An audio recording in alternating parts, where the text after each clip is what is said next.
कर्पूरी ठाकुर जी तो सामाजिक न्याय के पुरोधा थे, इसीलिए उनको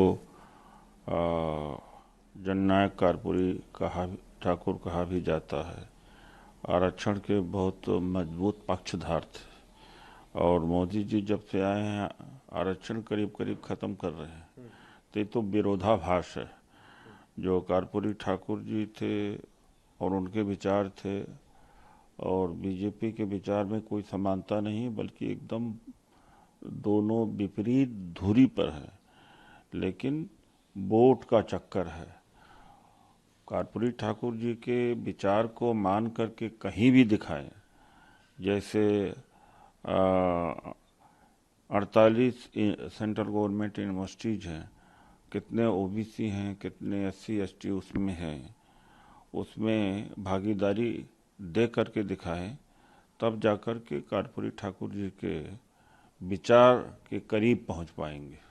सर, कांग्रेस को कल एक नोटिस मिला जिस पर राहुल गांधी ने जिस तरह से ट्वीट किया और एक तरीके से चेतावनी दी। इससे पहले भी उन्होंने वो बात कही थी और कल ट्वीट के जरिए कहा कि ये मेरी गारंटी है कि इसके बाद कोई आ, गलत काम नहीं कर सकेगा, इस तरीके का चीज़। नहीं, उन्होंने कहा कि जो आज अधिकारी हैं और पत्रकार भी हैं और राजनीतिक नेता भी हैं जो अन्याय कर रहे हैं, टार्चर कर रहे हैं और गलत बोल रहे हैं और रेड मारे जा रहे हैं, हरेसमेंट कर रहे हैं, उनको याद रखना चाहिए कभी तो बीजेपी की सत्ता बदलेगी।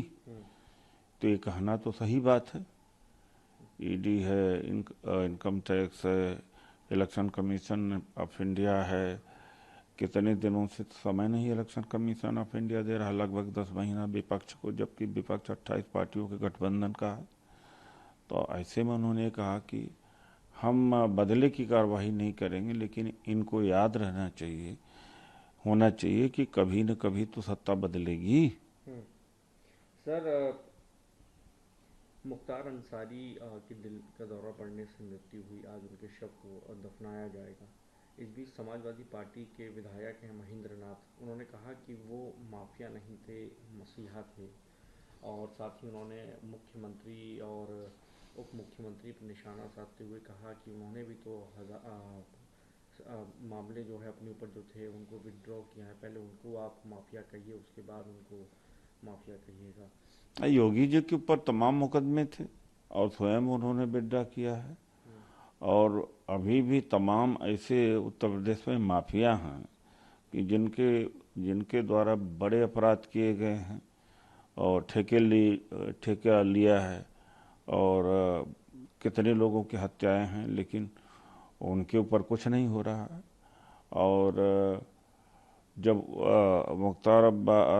मुख्तार अंसारी के घर वाले ही कह रहे हैं, उनके भाई कह रहे हैं कि 1.5 महीना पहले उनको जहर दिया गया था और उन्हें आभास भी हो गया था। तो अंततः वो चीज़ हो गई। अगर उनके कहने के बाद हार्ट अटैक न होता या मृत्यु न होती, तब तो ये कहा जा सकता था कि वो दुष्प्रचार कर रहे थे। लेकिन जो उन्होंने शंका किया वो आखिर में हुआ है वो बात। और संदिग्ध तो है और न्यायिक जांच की मांग की जा रही, न्यायिक जांच की मांग होना चाहिए। तो कानून के जरिए जो भी किसी को सजा दी जाए वो स्वीकार्य है, लेकिन इस तरह से सजा देना अगर है सही तो जांच होनी चाहिए, गलत है। सर, कल रामलीला मैदान में तमाम विपक्ष के नेता जो है इकट्ठा होंगे इंडिया अलायंस के। आ, किस किस की अभी तक कंफर्मेशन आ चुकी है? कोई इस पर आप जानकारी दें, और कौन नहीं शामिल हो पा रहा? वो तो देखा आपने, खबरों में भी देखा गया है, सभी लोग चुनाव में व्यस्त हैं, लेकिन इंडिया गठबंधन शामिल है इसमें। और कोई नहीं आ सकता अपने चुनावी व्यस्तता के कारण, तो इसका यह मतलब नहीं कि वो नहीं आ रहे हैं, लेकिन समक्ष इंडिया गठबंधन है। सर, सीपीआई कांग्रेस पार्टी को जिस तरीके से नोटिस मिल रहा है, अब सामने जानकारी है कि डी राजा ने कहा कि सीपीआई को भी इनकम टैक्स का नोटिस जो है मिला है पुराने पैन कार्ड का इस्तेमाल करने पर। वहीं तृणमूल कांग्रेस को भी जो है इनकम डिपार्टमेंट का नोटिस मिला है, 11 नोटिस मिल गया पिछले 72 घंटे में। तो डिक्टेटरशिप आ गई है, विपक्ष को जिंदा नहीं रखना चाहते हैं। देश की जनता को से अपील करूंगा, चाहे जिस वर्ग का हो, कर्मचारी हो, किसान हो, युवा हो और पत्रकार हो, कि यह आफत, ये आपत्ति, ये मुसीबत सबके ऊपर आएगी, आई है अगर परोक्ष रूप से देखा जाए।